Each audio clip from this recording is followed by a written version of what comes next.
வணக்கம் நண்பர்களே.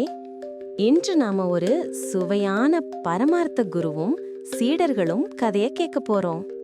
கதையின் பெயர் கிணற்றில் தண்ணீர். இந்த கதை நமக்கு சிரிப்பையும் ஒரு நல்ல பாடத்தையும் தரும். ஒரு ஊரில் பரமார்த்த குரு வாழ்ந்து வந்தார். அவர் நல்ல உள்ளம் கொண்டவர். ஆனா அவருடைய சீடர்கள் மிகவும் அப்பாவியாக இருந்தார்கள். குரு சொல்வதை கேட்டு உடனே நம்பிடுவார்கள். சிந்திக்காமல் செயல் செய்வார்கள். அந்த சீடர்கள் 10 பேரு எப்போதுமே குருவோடு சேர்ந்து நடந்து சாப்பிட்டு வேலை செய்தார்கள்.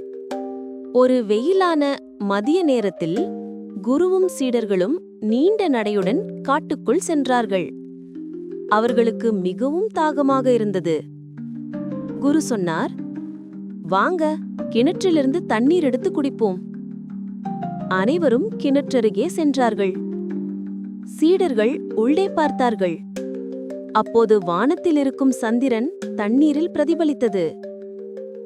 அதைக் கண்ட சீடர்கள் பயந்து கத்தினார்கள், குருவே, சந்திரன் கிணற்றுக்குள் விழுந்திருக்கான். குரு உடனே கிணற்றுக்குள் எட்டி பார்த்தார். அது உண்மையான சந்திரன் அல்ல, தண்ணீரில் தெரியும் சந்திரனின் பிரதிபலிப்புதான் என்பதை அறிந்தார். அவர் தன் சீடர்களை பார்த்து,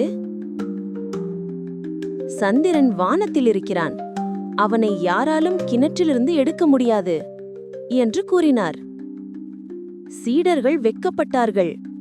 தங்கள் முட்டாள்தனத்தை உணர்ந்தார்கள். குரு சிரித்துக்கொண்டு அறிவுரை சொன்னார், எதையும் செய்வதற்கு முன் சிந்தித்து பாருங்கள். உண்மையை புரிந்து கொண்டு பிறகு செயல்படுங்கள்.